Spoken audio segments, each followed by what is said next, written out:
तो आप लोगों ने भी इंदौर मर्डर केस के बारे में ज़रूर सुना होगा। राजा रघुवंशी का, जो उसकी पत्नी होती है सोनम रघुवंशी, उसने मर्डर कराया था। लेकिन अब जो कहानी मैं आप लोग को सुनाने जा रहा हूँ, ये पुलिस के पन्नों में 790 पन्नों में दर्ज है। मेघालय पुलिस की जो चार्जशीट में लिखा गया है। जो पत्नी सोनम रहती है, ये शादी से पहले ही एक प्लानिंग करती है। एक प्लानिंग ये करती है अपने आशिक के साथ मिलकर, जब शादी लगा हुआ रहता है, अभी शादी का डेट नहीं पड़ा होता है, कि हम लोग किसी महिला को मारेंगे और महिला को मारने के बाद जो मेरी कद काठी की होगी उसके बाद उसको जला देंगे और ये दिखाएंगे कि सोनम का किसी ने मर्डर कर दिया, उसे मार दिया। लेकिन ऐसा कुछ होता नहीं है। और उसके बाद दूसरा प्लान ये भी बनाते हैं कि बाद में किसी नदी के किनारे जाके स्कूटी खड़ा कर देगा सोनम का, और जो सामान वामान जो आई कार्ड रहता है वो वहीं पे फेंक देंगे और बाद में लगेगा कि सोनम ने शायद सुसाइड कर लिया और अपने आशिक के साथ में खुश रहेगी, क्योंकि वो शादी नहीं करना चाहती थी। लेकिन इसी बीच में शादी का दिन भी तय हो जाता है 11 मई 2025 को। अब उसका जो आशिक प्रेमी रहता है, जो वो कहता है सोनम से कि तुम शादी करो और प्लानिंग भी सोचो कि कैसे राजा रघुवंशी को अब रास्ते से हटाना था। यानी कि पहले प्लानिंग था राजा रघुवंशी को मारना नहीं था, दूसरे आदमी को मारना था, एक महिला को, एक लड़की को। लेकिन अब प्लानिंग चेंज हो जाता है। अब शादी की दिन आ जाती है 11 मई को। अब ये शादी से पहले ही सोनम रघुवंशी पूरी तैयारी करने लगती है कि कैसे राजा रघुवंशी को मारना है, कैसे उसके साथ में रहना है 2-4 दिन। राज कुशवाहा कहता है कि तुम सोचो समझो और मैं भी प्लानिंग कर रहा हूँ। अब 11 तारीख को इनकी शादी होती है। सोच सकते हैं जब वरमाला और सारे विधि विधान से शादी होते ही 7 फेरे लेते हैं, उस टाइम राजा रघुवंशी के मन में कितनी खुशी होगी। वीडियो में भी आप लोग देख सकते हैं, फोटो में देख सकते हैं। वो लड़का बहुत अच्छा था, बहुत खुश था, देख सकते हैं हीरो जैसा भी लग रहा था। मेरा भाई वो भी है, समझ लीजिए। लेकिन जो उसकी पत्नी है उसका चेहरा आप लोग देख सकते हैं। इसके दिमाग में उस टाइम क्या चल रहा होगा। पहले से प्लानिंग था कि मतलब कैसे मारेंगे, कैसे उसके साथ में रहना, ज़्यादा दिन रहना नहीं है। और शादी होने के बाद उसके बाद ये लोग प्लानिंग करते हैं, जब पहली बार गुवाहाटी जाएंगे वहीं पे राजा रघुवंशी का मर्डर करेंगे 20 तारीख को। मतलब जल्द से जल्द सोनम चाहते थे कि इससे छुटकारा मिल जाए और मैं अपने आशिक के साथ में रहने लगूं। जैसे ही 20 तारीख को ये लोग गुवाहाटी जाते हैं और गुवाहाटी जाने के बाद ये लोग जो मंदिर रहता है वहाँ पे दर्शन करते हैं। लेकिन उसी बीच में जो 3 सुपारी किलर रहते हैं, जो सुपारी लिए रहते हैं राजा रघुवंशी का मर्डर करने का, वो लोग भी उधर ही गुवाहाटी में घूम रहे होते हैं। लेकिन जहाँ पे लोग रहते हैं तहाँ पे ज़्यादा भीड़ भड़ाका इलाका रहता है, वहाँ पे लोग कत्ल नहीं कर पाते हैं। अब इन लोग का प्लान वहाँ से चूक जाता है और राजा रघुवंशी जो रहता है वो मेघालय नहीं जाना चाहता था, क्योंकि जो उनकी माँ रहती है वो कहती है बेटा जल्दी से चले आना। वो वहाँ से कहता है कि चलो घर चलेंगे। लेकिन ये प्लानिंग पहले से करके आई रहती है, कैसे न कैसे करके राजा रघुवंशी को रास्ते से हटाना है। उसके बाद वो जोर जबरदस्ती करने लगती है, तब राजा रघुवंशी भी मान जाता है, चलो नई नई शादी हुई है और पत्नी कह रही है तो 2-3 दिन के लिए जाने में क्या हर्ज है। अब वो अपनी माँ की बात जो किया रहता है कि माँ मैं वहाँ से चला आऊँगा, फिर वो वहाँ से मेघालय चले जाते हैं। अब 21 मई को लोग यहाँ पे रहते हैं, 20-21 तारीख को गुवाहाटी और 21 तारीख को वहाँ पे चले जाते हैं। और वहाँ भी जाकर ये लोग प्लान ये सोचते हैं, जो सोनम रहती है, कि वहाँ पे जाके वहाँ पे खाई वाला इलाका ज़्यादा है और घाटी ज़्यादा है, उसी में हम लोग किसी को धक्का दे देंगे और राजा रघुवंशी का मर्डर कर देंगे। लेकिन 21 तारीख को जब पहली बार वो लोग ये सोचते हैं, वहाँ भी भीड़ भड़ाका इलाका रहता है। इन लोगों का जो सोच रहता है, जो साजिश रहता है, वो नाकामयाब हो जाता है। यानी कि अब उस दिन भी जो राजा रघुवंशी रहता है वो बच जाता है, क्योंकि उसके नसीब में और 2-3 दिन जिंदा रहना लिखा रहता है। अब 21 तारीख के बाद 22 तारीख को फिर से लोग प्लान बनाते हैं कि राजा रघुवंशी को एक जगह में लेके जाएंगे और वहाँ पे घूमेंगे और फिर वहीं से धक्का उक्का दे देंगे या मर्डर कर देंगे। और जो 3 सुपारी किलर रहते हैं वो भी वहीं पे घूम रहे होते हैं। यहाँ से लीड करता है राज कुशवाहा और वहाँ से लीड करती थी उन लोगों को जो सोनम रघुवंशी रहती है, उन मतलब किलरों को। अब 22 तारीख के दिन इतना बारिश होने लगता है, जिस दिन ये बाहर जाने के लिए राजा रघुवंशी मना कर देता है, बोलता है कि नहीं बाहर नहीं जाएंगे, बारिश आ रही है।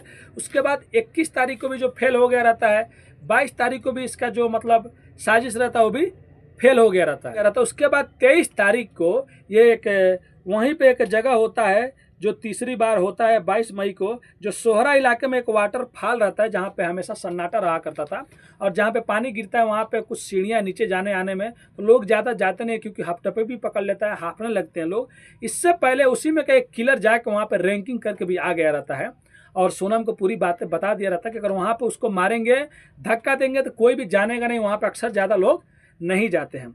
अब सोनम इधर राजा रघुवंशी को मनाने लगती है कि यार चलो वहाँ पे घूम के आएंगे। राजा रघुवंशी कहता नहीं घर चलेंगे, लेकिन बार बार उसके जिद करने पे 23 मई को राजा रघुवंशी वहाँ पे चला जाता है। और उस टाइम का कुछ आप लोग फोटो देख सकते हैं, जैसे ये लोग ऊपर जा रहे होते उसी टाइम 3 किलर भी उधर जा रहे होते और वहाँ पे सेल्फी लेने का मतलब जगह है।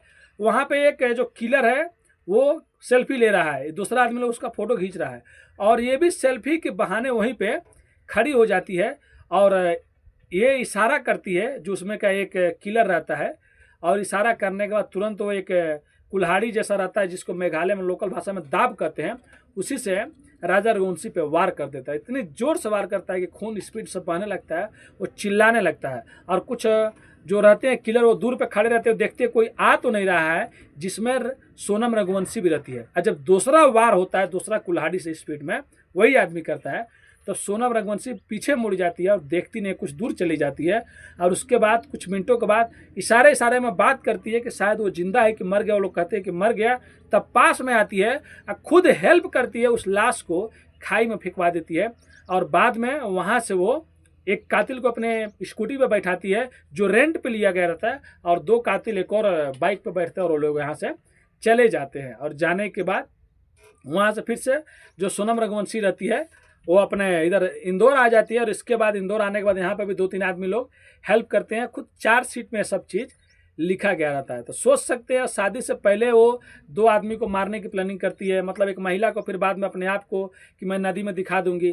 फिर शादी से पहले जब तय हो जाता है तो पहले से ही तय करके रखती है कि हम कैसे भी राजा रघुवंशी को रास्ते से हटाएंगे और मारेंगे। फिर 20 तारीख 21 तारीख को प्लानिंग करती है मारने को, 22 तारीख करती है और तीसरी चौथी बार में 23 तारीख को कामयाब हो जाती है। अब उसके बाद ये तो आ तो जाती है, लेकिन वहाँ पे एक आदमी जो रहता है उसी टाइम जब ये लोग जा रहे होते हैं, उसी टाइम एक आदमी वीडियो से कैमरा कर रहा होता है, शायद अपना वीडियो बना रहा होता है। उसी टाइम में ये लोग भी कैमरे में आ जाते हैं, तीनों साथी वो लोग भी, जो सुपारी किलर और राजा रघुवंशी और उसकी पत्नी सोनम रघुवंशी आ जाते हैं। तो सोच सकते हैं ये लोग वहाँ पे, और शायद 700 पन्ने का जो चार्जशीट दाखिल हुआ है, तो ट्रायल अक्टूबर से शुरू हो जाएगा कोर्ट में। अब देखिए इन लोगों पे क्या क्या चार्जेस लगते हैं। लेकिन जो राजा रघुवंशी के घर वाले हैं उन लोग का यही कहना है कि कुछ भी हो, सोनम रघुवंशी को सजाए मौत फांसी ही हो। जैसे आने वाले टाइम में हर कोई के लिए सबक हो, जो शादी के कुछ दिनों बाद जो नई नवी दुल्हन थी, दूल्हा था, कैसे अपने दूल्हे के साथ में ऐसा कर सकती थी।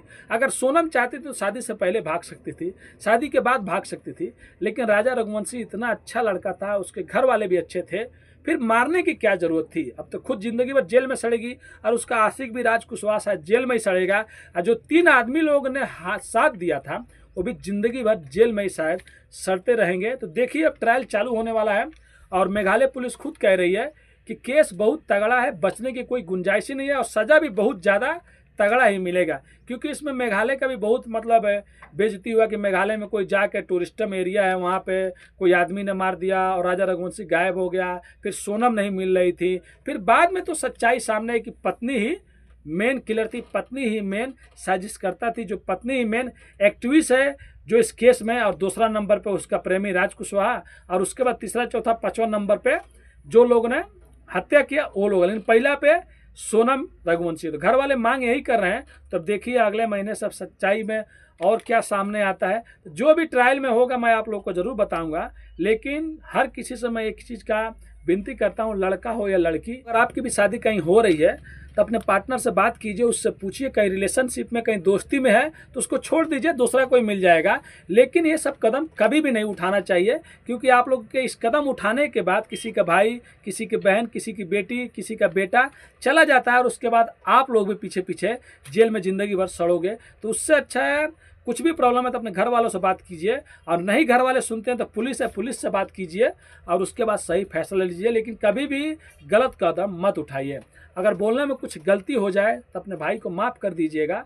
और अगर आप लोग चैनल पर नए हैं तो चैनल को सब्सक्राइब, लाइक, शेयर कीजिएगा। हमारा मकसद बस यही रहता है, अपनी कहानियों के माध्यम से आप लोग को आगाह करना, आप लोग को सचेत करना। सोनम रघुवंशी जैसा फिर से कोई घटना सामने नहीं आए, कोई दुल्हन ऐसा नहीं करे। तो सोच सकते हैं इसके दिमाग में शादी से पहले से ही ये सोच रही थी ये सब करने के लिए। तो आज की कहानी इसी पे ख़त्म करते हैं। उससे पहले आप लोग से रिक्वेस्ट करते हैं चैनल को सब्सक्राइब कर लीजिए, आपका भाई बहुत ज़्यादा मेहनत करता है।